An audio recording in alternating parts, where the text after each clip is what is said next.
this club of two with a plot-aholics, ripping plots apart for you.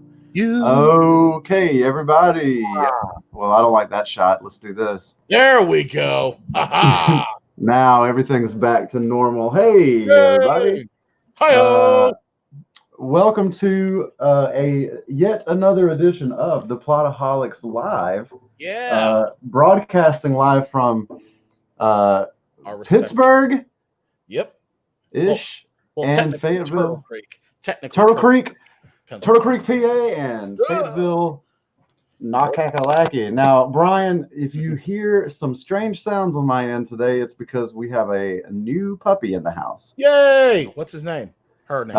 Well, you know, it's a great name. It's a rescue puppy. Everybody should always go rescue. We've got our first comment from over on the Periscope, everybody. Starlight, thank you for tuning in. Thanks for your tuning in. Periscope. Wakanda forever. Yeah, so the rescue found 4 Chihuahua puppies together. Well, our dog, which is 2 years old, one of her puppies, and then who they believe is our dog's sister. They found all of them together, and so they named them, wait for it, Harley, Ivy, and Selena. Nice. Yeah, so we have Ivy, and we talked about like changing it, and I was like, I don't know, it's kind of a killer name, so I think we'll probably just ride with it. Absolutely. So Anita in the house. Anita's in the house. Hello, Anita. Hello, everybody. Hey, if you are just joining us, or if this is your first time, I hope that you will smash the like button. Or the follow, or the subscribe, or the notifications, or whatever it takes for you to know when we're doing our live silliness. Absolutely. Do that. Absolutely. Get in the mix. And keep the comments rolling, because we do like the interaction. Now, before we get too far into things here, Brian, I just wanted to give a little shout out to our side project, the main project. Our main project, the Plotaholics podcast, which is going strong through these summer months for the Summer of Cusack. Cusack and we are in full effect. It really is, and we're actually going to be recording episode 4 of the Summer of Cusack this week. Hot Tub Time Machine. Woo! This one I am excited for. As a matter of fact, I've watched this already 2 times, almost 3 times. And yeah, I I watched it. I've seen it a number of times, and I watched it again this past weekend, and it's so funny. I'm still working on a theory that puts it in the same universe as One Crazy Summer. Well, see, it's absolutely hilarious. It truly is. Honestly, it's one of Cusack's funniest. I agree with that, and not even really because of him. No, it's his supporting cast. I mean, he is, because he's the straight guy in that movie for the most part. Right. But man, Craig Robinson is so funny. Craig Robinson is a freaking national treasure. He really is. I agree. Because I mean, if you've watched Brooklyn Nine-Nine, his reoccurring character Doug Judy, every time he's on the show, he steals the whole episode. And with the comedic genius that's on that show, that is not an easy thing to do. So no, not at all. And I think Craig Robinson is one of those actors that he doesn't get near enough, kudos. Yeah. Side question, kind of a tangent as we tend to here. I like did you ever see Ghosted with Craig Robinson and Adam Scott? Ghosted. You know what? I can't remember. Short-lived Fox series, which was like a half-hour comedic take on the X-Files. No, I never saw that. Adam you know Scott, what? It was. You know what it probably was that if I saw the X-Files comparisons, I was just like, nip, because I'm not an X-Files fan. It was very good, and they didn't give it a fair shake. What was really interesting about that show is 6 episodes in, they put pause on it and then retooled it and brought in Paul Lieberstein from The Office. Oh wow. Yeah, to retool it a little bit, and man, it started to feel a lot like a supernatural The Office, which was fantastic. But by then, it was already too far gone. Too late. Yeah, I thought Ghosted was a lot of fun. I'll have to check that out. I have to see if I can find I think that. it's still probably on Hulu somewhere. Probably. And then, of course, going back to Hot Tub Time Machine, we have the national treasure. That's Craig Robinson. Rob Corddry as Lou the Violator. Very good. He is so unlikable, but they describe him perfectly. Yeah. It's like he's an asshole, but he's our asshole. So great. Right. And that's a great movie, and I'm looking forward to getting into it with you a little bit tomorrow night. If you have not caught up on our Grosse Pointe Blank episode, then you're probably the only one, as it has quickly become our most popular episode. Yeah, absolutely. Boys in the Hood, our Boys in the Hood episode from back in May was our most listened to episode, our most played, and it has now gone the way of Avatar. It is now in second place in Plotaholics lore, and Grosse Pointe Blank, our previous episode of the Summer of Cusack, has now taken its place. So, and very quickly, honestly, very quickly, it's still racking them up. So, get in on the Summer of Cusack, and in just about a month, we're going to have another big announcement for you guys with the direction that the Plotaholics podcast will be taking next. So absolutely, we've got a lot of exciting stuff coming up with the Plotaholics podcast. Absolutely. And as Shane said, we're going to be mentioning it in the coming weeks, coming month, and we think you guys are going to be into it. We're already planning out what we're going to be doing for the rest of 2019. We're starting to ease into 2020, including our first live show, our first live event, Plotaholics with a live studio audience. With a live audience. It will actually be the night before my wedding. Hey-o. Yeah, I love it. I love that GIF too. That GIF is so great. That is like one of my favorite ever. And it's actually going to be, and I'm making sure, April 24th, 2020. That's a Friday. That is going to be the night before my wedding. We are going to be doing a live Plotaholics podcast broadcast. Now, will that be in Turtle Creek, PA, or will that be? It's either. If it's not, it might not be in Turtle Creek. It'll probably end up being in Homestead, Pennsylvania, but still in the greater Pittsburgh area. Yeah, it'll still be in the greater Pittsburgh area. Homestead is actually where the Homestead Grays, the Negro League team, played, and it's also the waterfront. It's right there on the Monongahela River. So it's the cool thing about the waterfront and Homestead is that it's a very old school Pittsburgh, like what you would picture Pittsburgh, blue collar working class area. And it still has, a steel mill not too far away and another factory not too far away from there. But, it's a cool spot. We'll probably either be at the Dave and Buster's there, or we'll be at one of the hotels around there. Yeah, we're gonna get all those logistics figured out. Yeah, and we'll announce that here and on the podcast. And if you are in the greater Pittsburgh area, it would be lovely if you would come and join us. Come on out. That's not going to be is that just for a Bryan Tannen wedding guest, or? You know what? Let's see how things are looking. Maybe we can do an invite. Well, the bachelor party is going to be the week before. Sharon had a rule that the bachelor party could not be the night before the wedding, and I think because she happened to see The Hangover, and she did not want that. We have a movie in mind for that weekend, and I don't want to announce it because there are a lot of different ways it could go.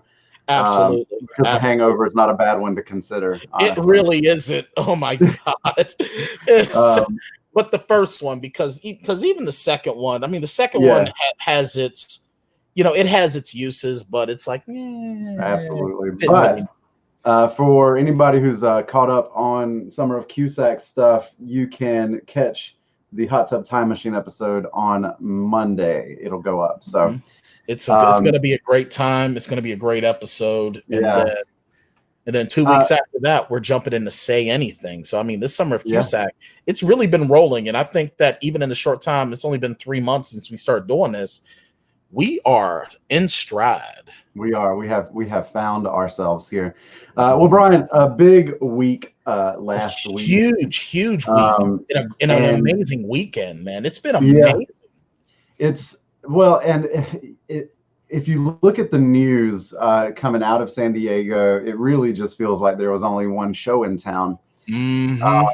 And before we get too far into that, let's go ahead and update everybody on our Endgame Avatar watch, which we've been doing, Brian, since our very first episode of the Plotaholics Live. Mm-hmm. And so now we can finally put a pin in this one. It can finally, Endgame has passed Avatar, finally. Endgame this past weekend, matter of fact, Shane, I think you're the one that actually brought this to my attention.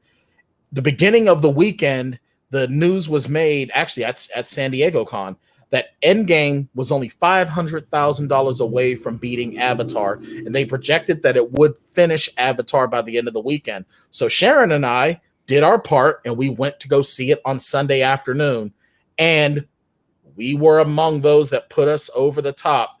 Yeah, man. Bye-bye, CGI lion people. Hello, Endgame. Yeah, hello, CGI. Suck it, James Cameron. But, you know, James Cameron gracefully congratulated the guys. Good. He needs to, especially after what he had to say when the whole comic book film, the MCU, was getting its legs, and he's sitting there poo-pooing the whole genre.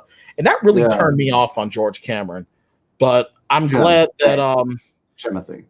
I'm glad that he decided to show some humility and show some congratulations. Good on you. It's interesting because James Cameron thanking or not thanking but congratulating the Russo brothers on Endgame is, and I wasn't aware of this, a long-standing tradition when someone is dethroned from the top. And there was a great article, I believe it was on Variety, so you can go check that out, that cataloged all of the congratulatory notes from people like Spielberg to Lucas when Jaws was dethroned, to like it was really interesting because there always is sort of a piece of art that accompanies it. It was pretty interesting and pretty cool. So and Joe, I think, has asked if there would be room for a third Plotaholic at the wedding show.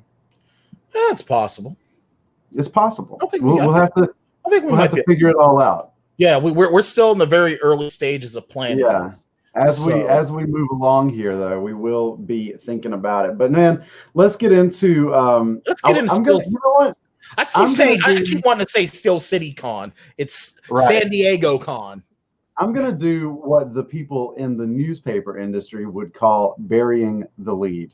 So let's go talk a little bit about the least important news from San Diego Comic-Con. Okay. Which is new footage from Terminator Dark Fate, as well as the official first trailer for Top Gun Maverick. Zone. We are back in the danger zone again, man. Oh man, you know what? The Maverick trailer epitomizes Top Gun so much, but it looks like so much fun. And I wasn't excited when they first announced this. I was like, why the hell are you doing this? But I'm excited for this movie now. And I mean, it's really showing a lot of like the action chops that Tom Cruise has earned for himself in the last 20 plus years, starting with Mission Impossible. Yeah. And this movie this trailer capitalizes on nostalgia in a really strong way. You know, it is there's a little hint of plot. But there's not, then there's not, which I really like. I love the fact that there are no plot details right now. I don't want plot details. Why aren't you a general or whatever, right? Like admiral? Why aren't you a second star admiral? And here's the thing.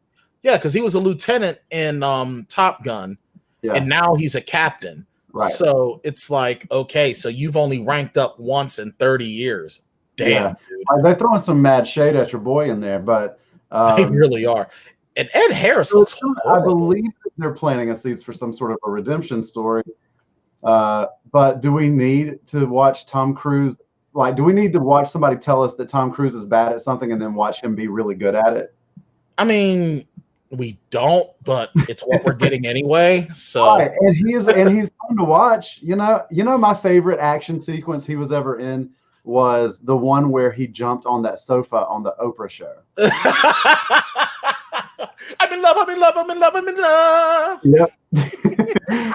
That was, and you know what? I heard he actually did his own stunts for that. Oh, really? Wow. Yeah. That is amazing. Because he's a small man, and that couch was at least 2.5 feet off the ground. Hey, man, he's got hops. I bet he's got hops for sure. I bet you Tom Cruise could dunk on a 7-foot hoop if he really had to.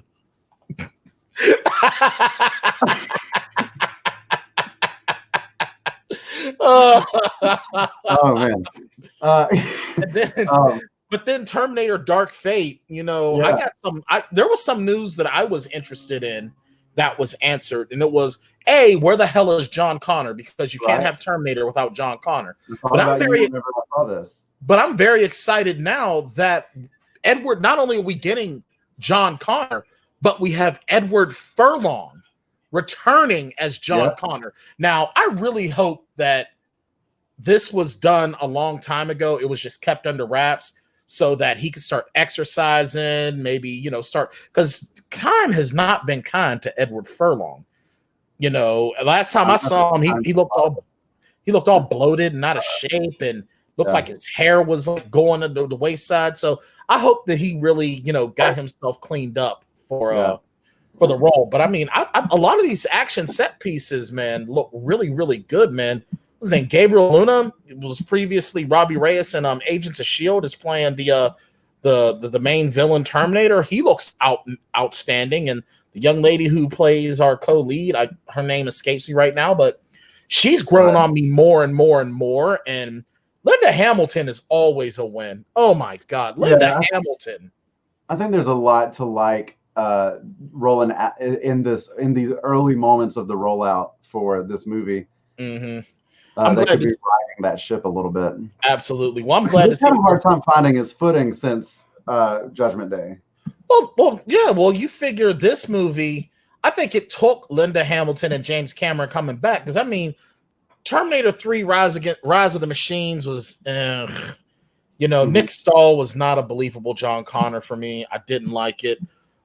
Terminator Salvation, I felt that it had the chance to do great, but I just don't think that Christian Bale was the right casting for John Connor. And the Marcus Wright character was interesting, but really all that was a cashing in. That was a just another vehicle for a Sam Worthington that didn't work out. And then Genesis was just, hey, Khaleesi's pretty popular. Let's throw her in the movie. Yeah, why? Yeah. Let me ask you this, and because I don't know, I'm not very plugged into the Terminator lore. I don't think I've watched any of it since Judgment Day, and that's been a long time. You're not right. So I was wondering, is this film going to retcon anything, or is it completely retcons everything after Judgment Day? This is the true sequel to Terminator 2 Judgment Day. Terminator 3 no longer exists. Genesis no longer exists. Salvation. So they're pulling a John Carpenter Halloween on us here. Exactly. They're completely retconning everything after Terminator 2, which sadly means that Sarah Connor Chronicles was never canon. But I think that Sarah Connor Chronicles, the TV show, was a worthy sequel. Yeah. That they canceled too quickly. Yeah.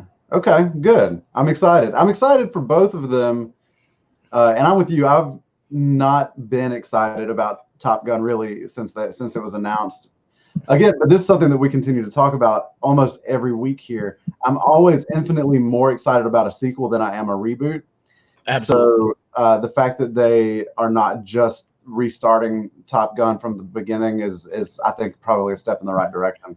Well, I hope Hollywood is finally realizing that we, the fans, we don't want reboots. Yeah, not even if it has Shia LaBeouf in it. Shia LaBeouf. Yeah, I'm okay. I'm okay with no Shia LaBeouf. Yeah, in anything. In anything at all. Let's have holes. Let's have holes in the first two Transformers and be done. That was the biggest misstep in, I believe, the biggest misstep in the Crystal Skull. was having him as like the next Indiana Jones, like we're gonna pass the torch to Shia LaBeouf. Well, see, I even love the fact though that at the very end, Harrison Ford's like, yoink. Right. Nope. Right. Yeah. Exactly. So, all right. Just a quick nod here from our San Diego Comic-Con news to The Walking Dead, who also had a decent weekend. I forgot all about that. Yeah, it's not one that I'm like crazy about. I'm totally done with The Walking Dead. It's fallen off a lot in the last little bit. So there was some news about season 10, and there's some news about another spinoff. Well, and the movie, the movie with Rick Grimes, which I'm like, okay. Yeah, right. Like I feel like that. I don't know. I mean, is the other show called Fear the Walking Dead? Yeah, the other show's Fear the Walking Dead. It's been renewed again. I don't know. Like AMC is treading some dangerous ground here because for a hot minute, AMC was the place to go on cable for state of the art television. Breaking Bad, Mad Men, and The Walking Dead in its prime. And I worry now that they're maybe trying to ride this thing. Well, they're trying to force it. And the thing is, I remember when AMC was American Movie Classics, and all they showed was old movies. Right, yeah. And I don't know, man. Like The Walking Dead, after Negan's introduction, I believe it was in season 6, I was all on board for that. And then just like the whole like long build up, I was just like, all right, I like the storytelling, but you know what, I'm starting to fall off. And then I was just done. And then I watched the episode when they said that, when Andrew Lincoln, the man who played Rick Grimes, was leaving the show, I watched his final episode and I'm just like, huh, really? Yeah. Okay. But now Denai Gyari, I'm probably butchering her name, and I'm so sorry. The gorgeous and talented actress who plays Okoye in Black Panther, who also plays fan favorite Michonne. She is actually one of my favorite characters from the comics. Is leaving the show after this season, and I think that a lot of these folks are seeing the writing on the wall. The Walking Dead is just not what it once was. Well, but Norman Reedus is sticking around because besides Blade 2, besides the Boondock Saints, The Walking Dead is really what's really energized his career. So of course he's going to stick around. Yeah, I think the most interesting Walking Dead news that we've gotten in the last 3 years was that the comic just abruptly ended because the creator was like, we're done. Yeah, he's just like, all right, enough's enough. Yeah, and he killed Rick in the comic, and it's just like, Yeah. So do you want to check in on a live puppy cam? Puppy cam! Puppy cam! Puppy cam! I hope you're wearing at least like some sort of pants or shorts. There's a little Ivy over there. She was digging on the seat for a minute. Well, I can't see your cam kind of froze on me, so I didn't get to see her. Oh, did it freeze up? It's all good though. But hey, at least you got Batman's bust is right behind you, so that's always important. Yeah, I'm glad that you picked up on that. Absolutely. Oh yeah, I love that, but I love it so much. Yeah, I love it. So what opens? Anything open? It's over there. It's behind the camera. Oh, of course it is. Yeah. That's to the magic room. Right. Yeah. So I thought that we would check in really quick with the DC Studios panel. They were there from Comic-Con. Okay. That's what I figured. You know what? I'm glad DC is keeping the content fresh. So, the only real DC news that we got that's exciting at all is a ton of information about really not even storyline about Crisis on Infinite Earths, just a lot of information about cameos in Crisis on Infinite Earths. The CW Arrowverse crossover spectacular. Oh yeah, because Arrow was going to be ending after this season. And I don't really care. Yeah, so Brandon Routh, who played Superman in Superman Returns. Brandon Routh is going to be Routh, who plays Ray on Legends of Tomorrow, is going to be redonning the cape as Superman. I also saw today that the guy who played we're about to have a Sharon cameo. You don't have to call. Go ahead, walk. Yeah, the guy who played Robin on the old Batman. Hi, Sharon. Shane says hi. She said hi. Oh, Burt Ward. Burt Ward is going to be in the mix. Hey, did you know that like they had to edit out his penis back in the day? So enormous. Yeah, or because like out. Well, no. Apparently, in his Robin costume, his manhood was just like so huge that they had to like do like little edits to like not show it or something. Good for him, man. Hey, absolutely. Way to go, Burt Ward. Hey, I salute you and your dong. Yes. Also, that's horrible. I saw that Wonder Woman, old Linda Carter. Linda Carter is going to be in the mix as well. All right, I guess I might actually watch then. Yeah, so they're bringing back a lot of the old, and the guy who played the Flash in the '90s on TV, he's going to be in there. Oh yeah, John Wesley Shipp. He's played Barry Allen's father in the show. Yeah. So and a lot Jake of, yeah. Also Burt Ward's manhood.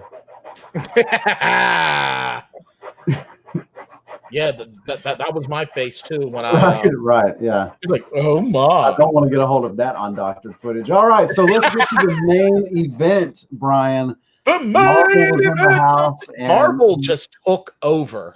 Yeah, well, they haven't really said much in the last few years because they've been keeping a lid on what Phase 4 was going to look like. But man, do we have it now? And this is. Some of this I'm very excited for. Some of this I'm not. And what's crazy, though, is that this isn't everything. This is just the next, 2 years. This isn't all of Phase 4. This is just, the early part. We already knew about Black Widow. That's coming next May. And pretty excited for that because one of my favorite villains of Marvel Comics is going to be involved in this. And I'm talking about the Taskmaster. And right. I swear they better not kill him off because he's too great of a character. And then, of course, now I was curious, and Shane, you and I have talked about it. With the ending of Endgame and Sam Wilson being passed the mantle of Captain America, were they going to change the title to Captain America and the Winter Soldier? Turns out they're not. This fall, 2020, one of the first shows that's going to be on Disney Plus, Falcon and the Winter Soldier, with what's his name? Daniel Brühl coming back as Baron Zemo, which is going to be awesome. Yeah, and what's really interesting about all of these television shows that they're developing for Disney Plus is that they are holding on to a lot of their top talent. Especially with What If. What If. What If is going to be an animated show, guys, for those of you guys that don't know. And all of the MCU. I'm super pumped about What If. Oh, What If is going to be great because those are some of the best storytelling in Marvel Comics within the last 25 years. And that's actually kind of how we got Spider-Gwen, which is awesome. But the only person, Shane, that's not going to be involved in What If is Robert Downey Jr. Yeah, because as we talked about last week, he's really trying to distance himself. Yeah. From this. And I can understand that. So what struck me as interesting and I think smart is you're looking now at almost 10 months between the last Marvel film and the next Marvel property being released. Which I'm very grateful for because like I said before, man, even though I went to go see Endgame on Sunday, man, I'm about marveled out. Like when Endgame comes out on home media, I'm going to get it and I'm going to get Captain Marvel. So I've got the complete set. And then, I'm just going to be done with it for a little while. I'm going to watch Disney Plus. I think it's smart what they're doing, taking a break. And I think that Phase 4 is going to mirror Phase 1 in a lot of ways because they have to reestablish some threads Yeah, they got to start over. Seeds, right? And so if you remember, it was a little slower to start, and then as it started to build toward this crescendo, it was like wildfire. Yeah, so that's probably what we will get. See, I'm excited for ShangChi, and I'm really excited for ShangChi. I think ShangChi is going to be amazing. I think that it's really, really good that we actually get a guy who ShangChi doesn't really have powers. Like, this is actually ShangChi, I think, is the Batman of the MCU in a lot of ways, because he's just an amazing martial artist. And he's trained some of the heavy hitters of Marvel Comics. He's trained Spider-Man. He's trained Captain America. He's trained with Wolverine. So I think this is going to be great. And of course, Simu Liu is going to play ShangChi, which is great. Now, I'm not very well versed in the character or the property, but I'm very excited for it because I really enjoyed the feel of Iron Fist. And if this is going to be a vast improvement over Iron Fist, I'm all for it. Plus, Shane, we are going to get the real Mandarin. They have been sowing the seeds for the Mandarin since Iron Man 3, and now we get the true Mandarin, and I can't wait. Yeah, I think it's going to be a good situation. There's a lot of stuff here that I think is a little bit perplexing, and there's a lot of stuff here that gives me I don't want to say I'm concerned about the future of Marvel, but it is interesting. All right. Well, give me some of your concerns. I mean, I know we've talked before about Marvel blowing their wad and all that. Is this part of that? I think a big part of it is the how patient will fans be for a reset? Because, like you said, we have been just full thrusters ahead for the last 2 or 3 years in this thing. And now we are going to slow down a little bit with the storytelling because we have new characters to introduce. We have, new things going on. And we have to lay all the groundwork for the next big bad and all of that. And so while it was happening the first time, it was interesting because it's the first time it ever happened. But as it happens again, are fans going to have the same patience that they did the first time? Or will some of the seams in the Marvel formula start to show? No, I think it's going to be fine because here's the one thing, though. ShangChi is going to be first, and and I'm actually going to address Joe there in a second. If you look at this at the moment, you got Black Widow, which is already an established character, and it sucks that we're just now getting a movie of hers.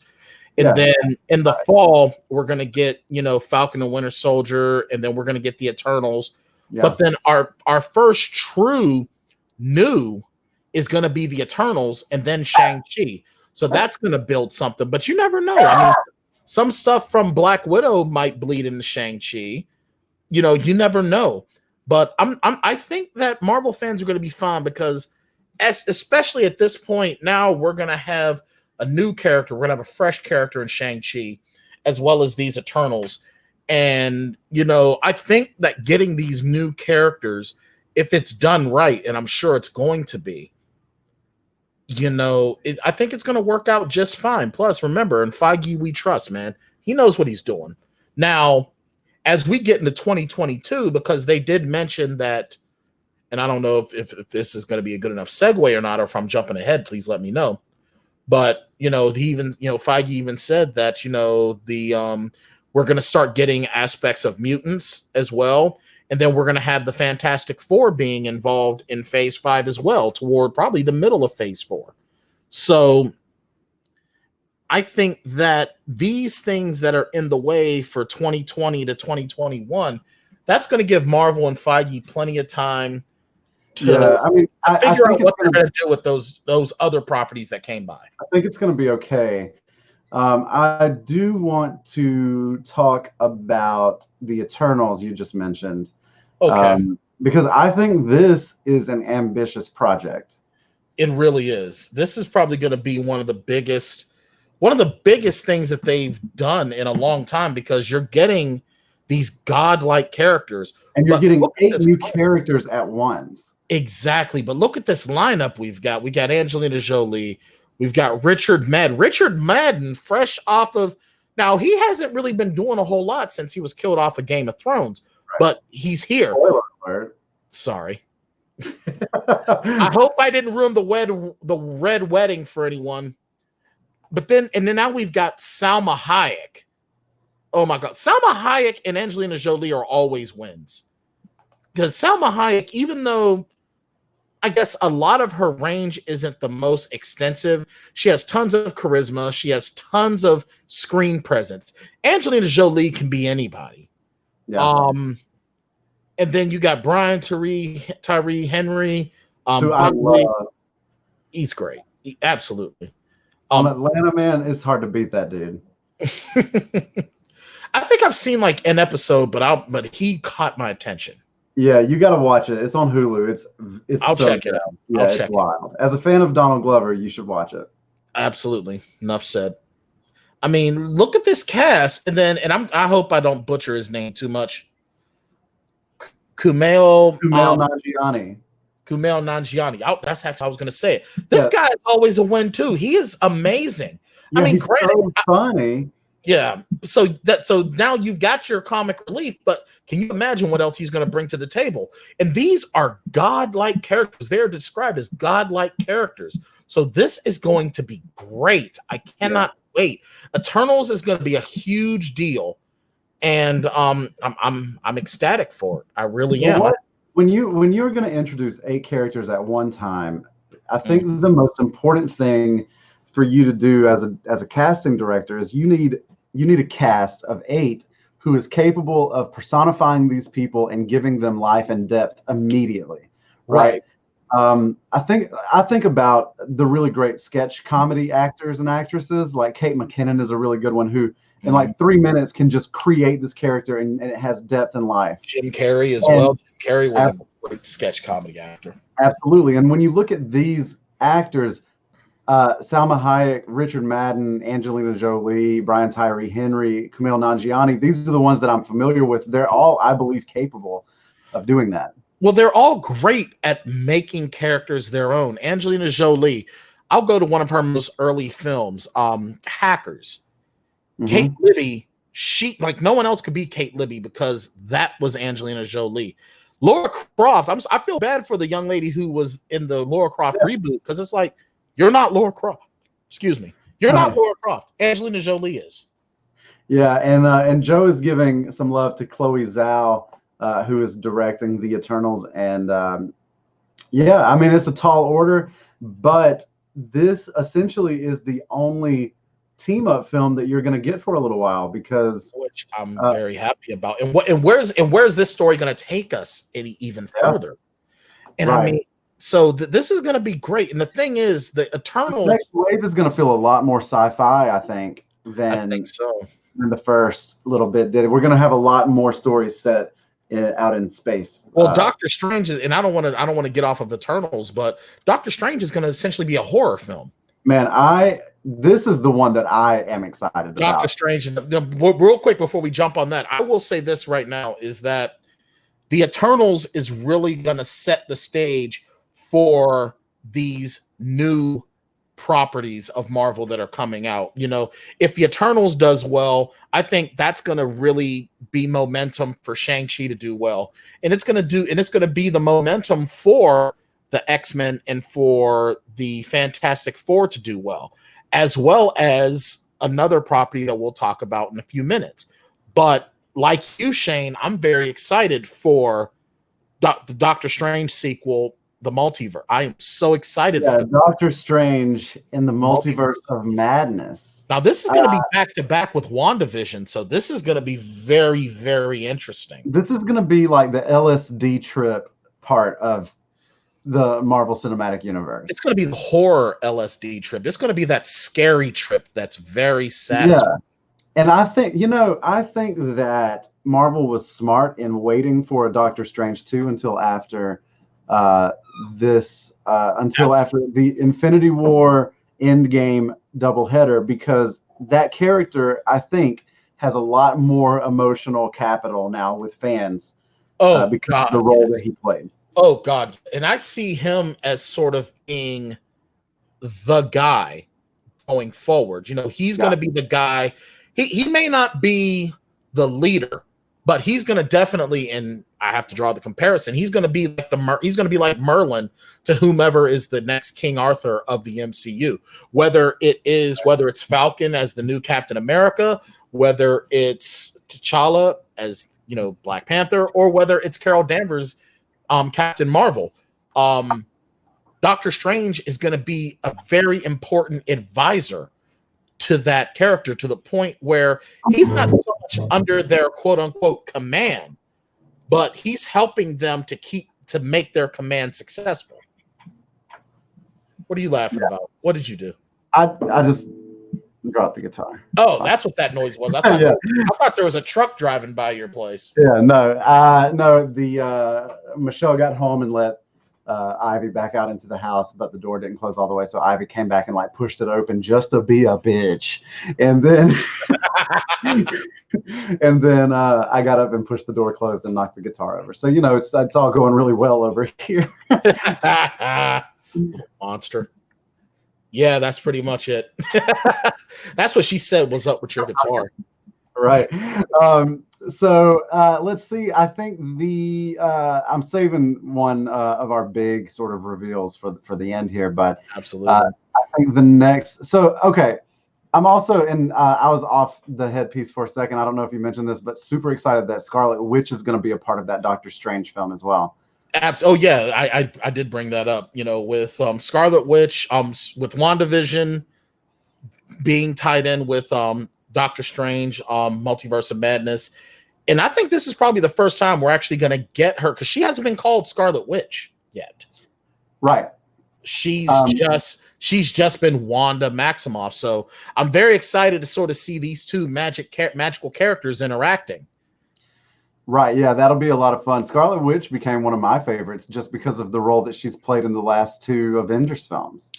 Absolutely. Well, you know what, man? She was very, very instrumental in Marvel Comics as well, with the I think it was called I can't remember what the storyline was, but you know, where she just basically said no more mutants. Yeah, and mutation was gone. Yeah, so they're gonna need her around moving forward. I think that she is going to be the reason how mutants show up, or like I think in these it's either going to be Eternals or Doctor Strange on Multiverse of Madness is how we're going to get mutants and the Fantastic Four. Yeah, I thought we would take just a really quick moment here and check in over at the Star Wars panel. Oh, wow. That is a lot. That is an awful lot. Honestly, all Star Wars did was talk about toys. So, well, honestly, I think that when D3 is what's it called? D3. D23, yeah. When D23, we're going to get a lot more of the MCU. Yeah. And we're going to get a lot more Star Wars. And that's what I was going to say. That there's so many now of these flagship conventions that everybody kind of saves their best stuff for their own convention. Yeah, right. Because we got a ton of Star Wars stuff at Star Wars Celebration, as we should. Why would you give that to San Diego Comic-Con? You know? Right. Well, I feel kind of bad for San Diego Comic-Con because, you know, a lot of the big stuff gets announced there. You know, San Diego Comic-Con is our very own Joe Compton was throwing shade earlier at San Diego Comic-Con this year, saying that other than Marvel, there was really nothing there. And I kind of agree, honestly. Yeah, Marvel did sort of steal the show. I was expecting a lot more news coming out of San Diego. And I didn't hear. Look, the Marvel panel started before I even realized that Comic-Con was happening. That was the first thing that like registered on the social media radar was Marvel had his thing, and it was like 2 or 3 days into the convention. You know, that's a good point. That is a good point by you and by Joe. Yeah, and I think a lot of that is because, you know, you've got D23. You know, all these different studios and stuff are having their own thing. And Star Wars Celebration both belong to Disney. So why not save your best stuff for those appearances? Yeah. So I bet you're right. I bet at D23 we're gonna hear about Fantastic Four and X-Men. Mm-hmm. We're gonna get. I'm almost ready to call it now. We're gonna get a new Star Wars trailer at D23. Yeah, probably. House of M. Thank you, Joe. And it was right on the tip of my tongue, but I just couldn't get it out. Thank you, Joe. I wanted to go back to Joe's earlier question about who would play Dr. Doom, and I am hoping for your boy, Keanu Reeves. I want him as a villain. Hold on, I'm filling the cup. If Keanu Reeves is Dr. Doom, oh my God. Oh my. I swear, his cameo in Always Be My Maybe makes even more sense now. Keanu Reeves is going to be Dr. Doom. Oh, mind blown. Woo! I'm serious, man. I know. Keanu Reeves is Dr. Doom. I'm calling it now. Who else could have the charisma, but like the deadpan and I'm so superior than Keanu Reeves? Yes, Keanu Reeves is Dr. Doom.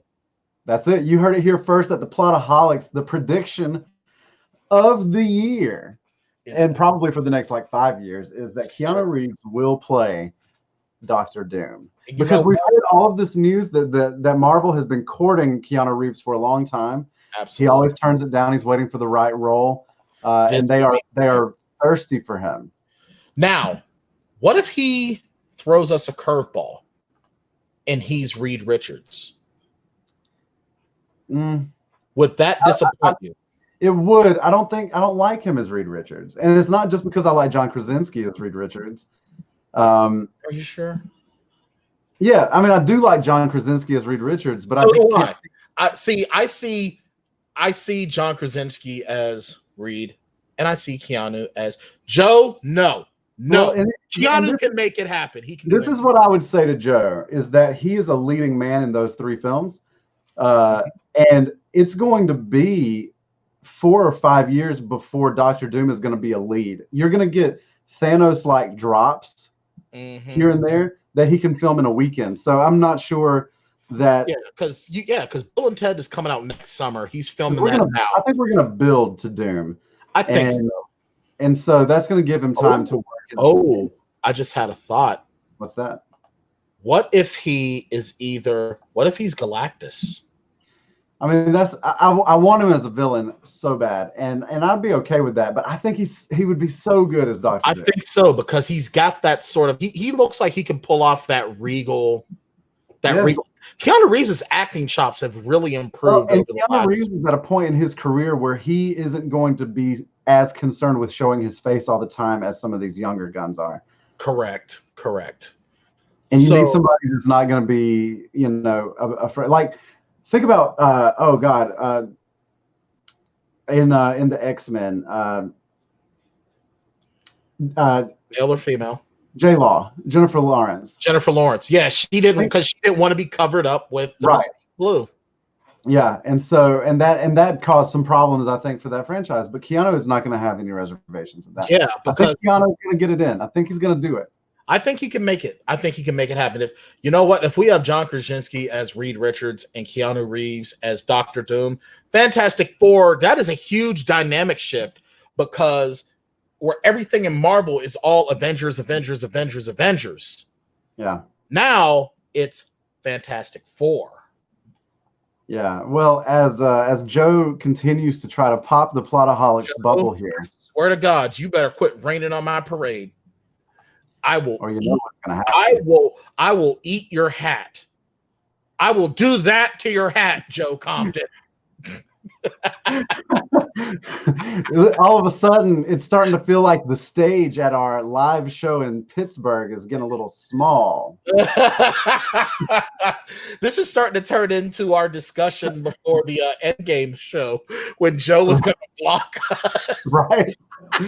Oh, man. I want to, before we get too far off the rails here, I want to show a little love to Thor, Love and Thunder. Now, this looks like the logo for, what was the name of that show again? Hold on. Thundercats. No, not even Thundercats. Hold on. Zorn. It looks like the son of Zorn. Son of Zorn. Oh, it looks like the son of Zorn logo and Thundar. And I mean, this is now. I'm glad that Natalie Portman is coming back. I'm curious, and this question was asked online a couple of days ago, and I want to know too. Now, everyone loves Natalie Portman. Can we agree on that? Yeah. Can we agree? But Jane Foster was not a very well-received character because she was horribly written. Oh, now in the earlier films, right? Yeah. Now everyone's like, all right, Natalie Portman, woo! Okay, so I think this is what has happened, right? First of all, by making Jane Foster Lady Thor, they are already sort of admitting that they're gonna dive into some stories that are incredibly popular with fans. Mm-hmm. In that storyline. The other thing is now Thor is in the hands of a very capable writer-director. Right. And so I think that because of how well Ragnarok was received, I think that people are now excited because these are some pretty popular stories that they have the potential to tell here.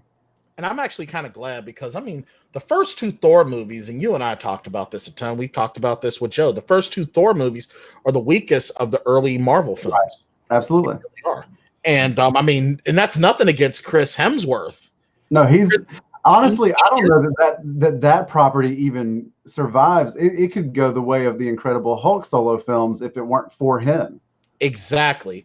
And I think that Hemsworth is in a really rough spot because everything he tries to do outside of Thor tanks. But as Thor, he's the man. Yeah. So I really think that he's really that invested in the character, and he's gonna stick to that really, really close. And now Thor is the longest lasting Marvel franchise. Yeah. Now that Captain America and Iron Man are over. And Absolutely. Hemsworth is a young guy, so he can be Thor for another 20 years. I mean, he might think about maybe getting better representation, somebody that would put him on less shitty movies, but I agree. Well, I think part of the problem though is that everyone they see him as the next hot star, but the problem is that I think they keep trying to put him with other hot upcoming stars. Because I mean, even with Ghostbusters, Melissa McCarthy isn't that's not her genre. Yeah, you know what happened, I think. Think about Men in Black International, right? I don't want to, but okay. Now think about the original Men in Black. Will Smith was not a young up-and-comer. He was just a young superstar. Right. But Tommy Lee Jones was an old superstar. Exactly. Tommy Lee Jones was really right off of, The Fugitive was still fresh in people's minds. Yeah. And U.S. Marshals, I think, was coming up as well. So, yeah. And then you had Rip Torn as well and Vincent D'Onofrio. Right. Yeah, right. And the thing is, when you do a buddy cop movie, it lives and dies on the buddies. Mm-hmm. And I don't think Tessa Thompson is I love Tessa Thompson. I think Tessa Thompson is an amazing actress. Yeah. But I would have preferred, if they were going to do something like that, they should have gone sort of back to a formula and maybe, I don't know. I'm spitballing here. Yeah. I'm spitballing. If they wanted to go with a black female character, Angela Bassett. Or how interesting would it have been, right, if Chris Hemsworth was the guy that tracked down the Men in Black and there was a African-American woman already in charge? Like, she was the Tommy Lee Jones. Because in this version, Chris Hemsworth was the Tommy Lee Jones, and he wasn't old and curmudgeonly, right? Like, you needed somebody what about like Taraji P. Henson as the Tommy God, that would have been so great. Or Jada Pinkett. How awesome would have been if it had been Jada Pinkett Smith as the Tom? Oh, dude, okay, that's it. That's the casting of the day. Fan casting of the day, Jada Pinkett Smith as the Tommy Lee Jones character to Chris Hemsworth's Will Smith. That would be so awesome. Have you watched that? Have you ever watched her show on her Facebook show, The Red Table? I have not. Have you? You haven't watched Gotham, so I've watched Gotham. I watched all of season. I watched most of. Actually, no, I watched all of season 1, and I kind of lost interest. But I am gonna go back to it because it is good. And I've fallen off a little bit. I'm in season 2. I mean, I haven't watched all of it either, but she's excellent as always. Fish Mooney is a great villain. Yeah, let's. Oh, she really is. Let's kick it back to our Thor conversation. We've got some comments building up. All right. So Joe makes the point that Ragnarok works because it's tongue in cheek and funnier, and he's not sure that putting the hammer in Jane's hands would go over if it's done tongue in cheek. I think that what we're going to see now. Keep in mind, Jane Foster isn't so much Thor; she has the power of Thor. Right. So I think that you're going to run into worthy, right? Right. She's worthy. I think that you're going to run into. She's going to be like learning his powers. So I think that's where some of the comedy is going to come in, because the thing is, Captain America was able to wield Thor's power, not just because he's been teaming up beside Thor for so long, but Cap is already an enhanced human. Right. So, but Jane Foster is a regular person. She's never wielded power. So I think she's going to have that difficulty. I think that, Natalie Portman has shown that she can be funny. I mean, she doesn't have a lot of comedies on her resume. Right. But she can be funny. Anita makes the point then that the hammer was destroyed. Yes. Did Cap keep the hammer? Well, that's the thing, right? So you have, oh God, so much stuff piling up here. You have Sharon, shout to Sharon, points out that Thor got the hammer back in Endgame. Yeah, but he went back in time to get the hammer, and then Cap was supposed to return it. Right. It was destroyed, or he was supposed to. Right. Here's the thing that we know about Captain America is that he stayed in the past. He did. Like, did he make it? Did he go to all the different places? He took the hammer with him. But also, we are living in a multiverse world now. Yes, we are. Yes, we are. Because how do we know Loki hasn't done anything to mess with the timeline? I wanted to point out Loki, actually, because his series, as we have been talking about, we've been talking about this Phase 4, and we haven't even mentioned Loki. And we know now that that Loki series is going to follow along with an alternate timeline Loki, the one from Endgame. It's the Loki that disappeared with the Tesseract. And he's not the good guy Loki. He is villain Loki. He has not had his redemptive story arc yet, because this is the Loki from the first Avengers. Yeah, he's still a bad guy. He is. You know what I want in this movie? And this is probably the third time that I've mentioned something like this on Plotaholics Live. I want Loki, the series, to be time traveling the fugitive. Oh, that would be awesome. But who's going to be Deputy Gerard? I want the Captain Marvel fucking people going after him. You want the Kree going after? Not the Kree, the other side. Oh, the Skrulls. You want the Skrulls going after Loki? Yeah, man. I want some time travel. I want some either that or let's you know what's gonna freaking happen on these Disney Plus shows? I can't believe it has never even occurred to us. Think about CW, Arrowverse. They're all gonna freaking cross over, man. Yes. Disney Plus series are all gonna cross over. So who's gonna go after him? The freaking Falcon and the Winter Soldier.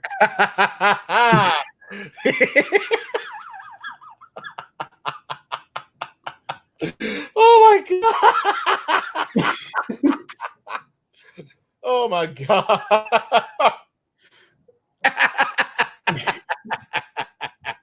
Fatality.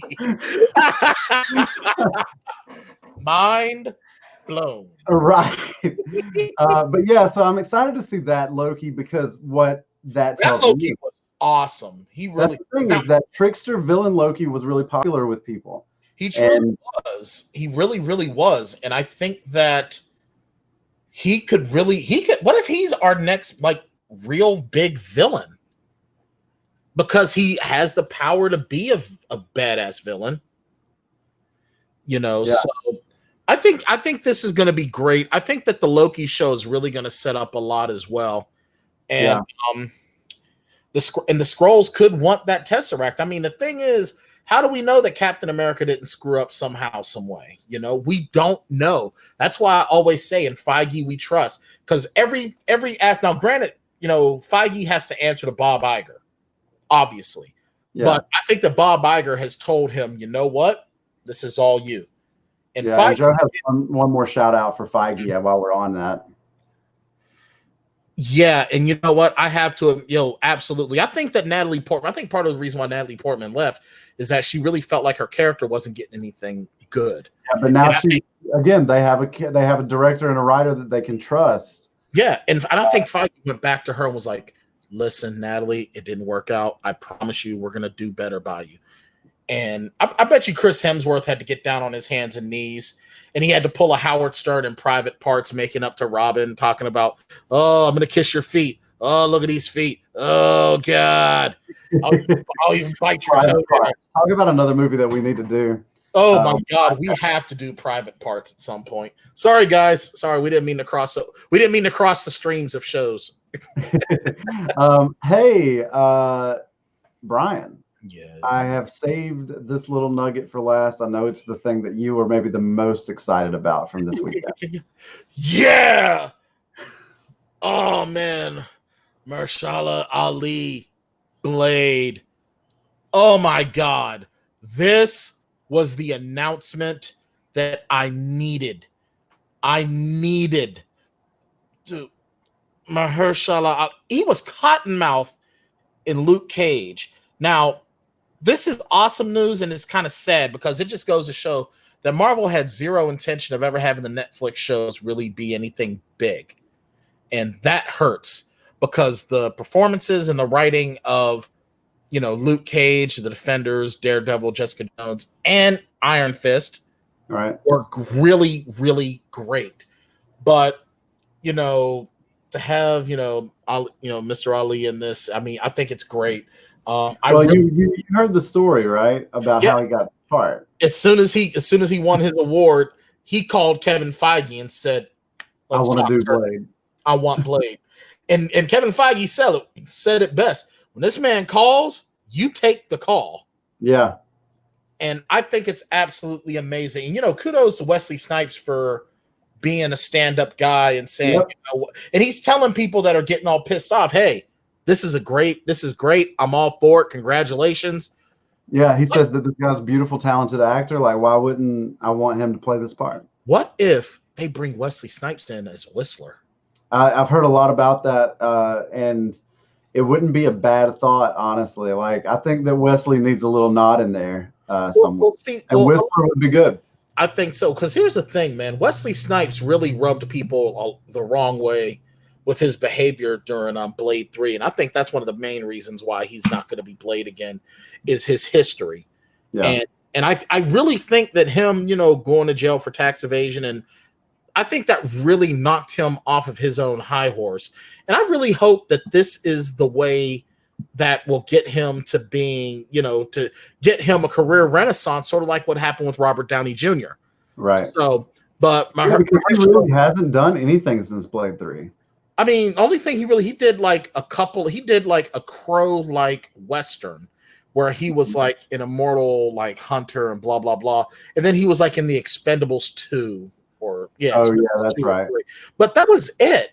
But yeah, Mahershala Ali as Blade, he brings so much gravitas, so much screen presence. I'm there for it. I am absolutely. But we also know that it probably won't be until Phase 5.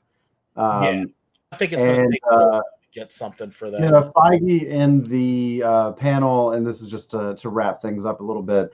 Mm-hmm. Feige also did confirm what we already knew: Guardians 3, Captain Marvel 2, Black Panther 2. These are movies that they didn't talk a lot about, but they are coming. We don't really know where or when. They didn't announce a third Spider-Man film because that's on Sony to announce. Right. But Cooper just started writing Black Panther 2. So this is going to be. Then you're looking at and then there was like a little nod. Feige at the end of the panel said, "Oh, look, it looks like we don't have any time left to talk about mutants." So that means D23. We're going to get a ton of mutants. D23. We're going to hear about either late Phase 4, early Phase 5 X-Men Fantastic Four plans. Absolutely. And you know what? The cool thing with Blade, jumping back to that real quick, we could see a Blade Spider-Man Morbius thing going. I mean, I just love Blade. I might watch Blade tonight, honestly. I was just thinking that. I was thinking that myself because, I mean, I love the fact, though, that he closed out, that announcement closed out Marvel's panel, which was great. But, I mean, there's a lot that we didn't hear about. And like I said, D23 is when we're going to get a lot more information. I think we're probably going to get the first Black Widow trailer at D23, at least a teaser. Yeah, because we just saw a still of like a fight sequence. Well, they showed something that was exclusive for the SDCC panel. Right. And from what I heard of it, it's really, really exciting. And it shows that we might even get a new Black Widow as well, which is well, and I mean, if we want to talk about that, we learned that the Hawkeye series is also probably going to be Renner's Hawkeye teaching a young Kate Bishop to take the mantle. So, I mean, we've learned a lot about the next iteration or the next phase of Marvel for sure. But it's exciting. As much as we think we know, we don't know anything yet. That's always the thing, right? Well, they're also getting out of, and sort of, not to keep taking us over, but they're actually going to stop calling them phases even. Oh, are they? Yeah, apparently they want to get out of that end of it, but we don't have anything else to call it but phases. Yeah. Well, Bryan, let's take just a quick minute here for a little bit of opening. We're coming this weekend. What's coming out? So the big wide release that I'm looking most forward to this weekend is Once Upon a Time in Hollywood. I definitely want to see this movie. Oh my God.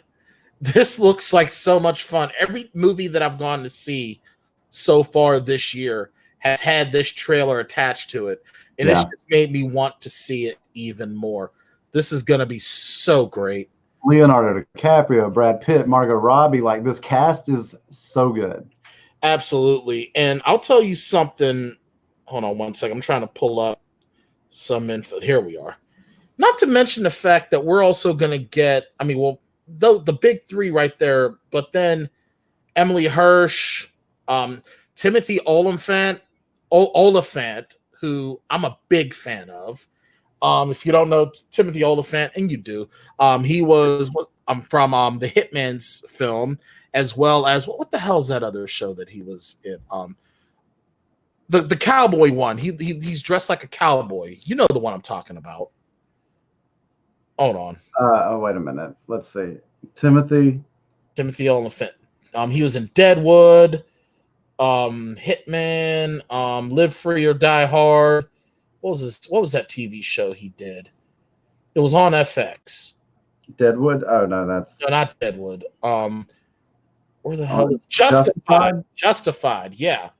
So I love him. He is great. Dakota Fanning, Bruce Dern. Yeah, grown ass Dakota Fanning. Yeah, like Dakota Fanning's not a little kid anymore. And Bruce Dern's role was supposed to be Burt Reynolds's, but Burt Reynolds passed away. Mm-hmm. So this is going to be an amazing film, and Quentin Tarantino movies are always a win for me. Yeah, well, and it's a similar thing to, we talked a little while ago about why I'm a fan of M. Night Shyamalan, even though he doesn't always hit. It's because like Tarantino is like that, in that he always swings big. And go big or go home, baby. Yeah, and when you walk in the cinema to watch a Tarantino film, you're going to watch something that is unlike anything else that is in the theater. Yeah. Absolutely. And so it may not always hit for you. It may not always be what, your cup of tea or whatever, but it is always going to be different. And so, yeah, I am excited about this film. I'm not going to be able to go to see this movie this weekend or even the next 3 weeks because my mini-me is coming into town this weekend. But I will be going to see it once he goes back home I'm going to go see it because I'm very excited. I might even take my my future stepson because he loves Tarantino films. One of his favorite films of all time is Pulp Fiction. So absolutely ditto. Love Pulp Fiction. Oh, Pulp Fiction is one of the greatest films ever made. And this film feels like Pulp Fiction. It really does. Trailers, It really has that. It's like even the trailers take you back to that time period. Yeah. The late 60s, early 70s. It really takes you back. I'm excited. I may not get there this weekend either, but whenever we do get there, you can expect a Plotaholics mini review on that. Absolutely. And you know what? For our next Plotaholics live show, Shane, I will be on location in beautiful Chicago, Illinois. Oh, beautiful Chicago. Yeah. I also wanted to say that for all the people that have stuck with us through all of this, thank you so much. Our little rig here is going to be improving vastly in the next couple of weeks. I'm getting a new computer. Ooh. And so our quality and our bells and whistles are gonna pick up. So your audio is finally gonna catch up with your video for me? I hope so, yeah. And we've got a lot of stuff, going on. Like we said at the start of the show, we got a lot of stuff going on. We're investing more into the show. We're thinking long term. We already have, Shane, and I don't think I'd be remiss of saying this to our viewers. We have a 4 and 5 year plan already. We have next year planned out, and we're going into the year after. So this is long haul, baby. Oh yeah, I believe so, and I think that we've got a good plan. We basically have our programming for the next calendar year roughly sketched out. Absolutely. And so yeah, man, and so I think it's going to be good. But I think that we're a little over the hour, so we're going to have to call it. Everybody, if you are still with us, if you haven't yet, make sure that you smash that like button or subscribe or whatever. And share. Share, yes. And check out the Summer of Cusack on all of your podcasting avenues, but was it Apple Podcasts, Google, what's that other one? Stitcher. And the green one, Spotify. Tune in. We are available for your entertainment needs. That's right. Put us in your ear holes. You said holes. I did. For the Plotaholics, I'm Shane Wilson. I'm Bryan Tan. And we'll see you again real soon. Mm-hmm. We're the Plotaholics, a breakfast club of two. We're the Plotaholics, ripping plots apart for you.